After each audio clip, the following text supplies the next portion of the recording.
These are the faces of India's national shame. Tens of thousands of them hounded out of their homes, and all because of this, their faith. They're Christians, and in India that's rare. Soldiers now stand guard outside the makeshift camps they've been forced to flee to. Hindu hardliners want these people dead, for no other reason than their religion. They don't want us filming here. Producer Neville Lazarus is manhandled. Extra paramilitaries are called for backup. They weren't around when the people needed them. The crowd is incensed, urging us to come inside. The area's top official tries to calm them. But these are the same officials the Christians feel failed to protect them. And still they don't feel safe. The camp's been attacked twice. The authorities, they say, just look away. They are stuck in no man's land. They don't feel safe outside of the camp, and yet although they're living under armed guard, so many of them in one place makes them an obvious target. And all the while they believe no one cares and no one is listening. We have nowhere to go, they say. Then one woman cries out for help, help from the international community.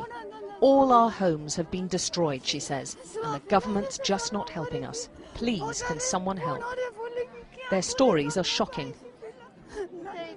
This woman watched as the Hindu gangs burned her brother alive. Even a nun was gang raped and paraded naked in public. We take Maniyar back to his village for the first time since the attacks, past the church where he used to worship. Hundreds of others have also been destroyed. The killing of a Hindu leader sparked this orgy of violence. Christians were blamed, and Hindu gangs went on the rampage, destroying village after village, house after house. 50,000 Christians have been left homeless.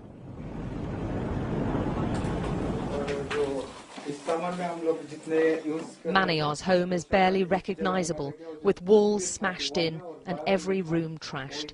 Even the family Bible was ruined, and all their belongings were just set on fire. He, his wife and 3 children have nothing left but the clothes they fled in.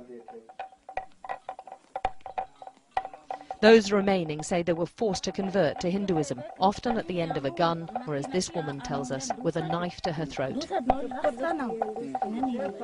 The conversions are continuing. These pictures were filmed by a Hindu cameraman.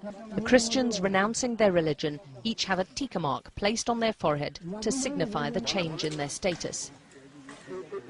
There's also ceremonial burning of Bibles, hymn sheets and Christian booklets.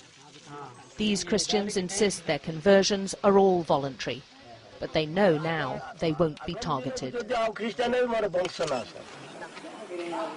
Now, if you want to stay safe in Orissa, you fly a saffron flag. It's the Hindu colour, the sign which says you're not Christian, and the mobs will then pass by and not attack. Displays of Christian faith are simply not tolerated anymore. It's mostly done in secret. Orissa's slowly being ethnically cleansed of its Christian minority. They were looking for me to beat or probably to kill me. That's why I was afraid. I could not live there. In the refuge camps, the tales of cruelty wrought on them is staggering. This woman saw one of her grandchildren, who was paralysed, doused with petrol and set alight. The country's Prime Minister's called this Christian persecution, the worst since independence, a national disgrace. But so far he's been powerless to stop it. Alex Crawford, Sky News, Orissa.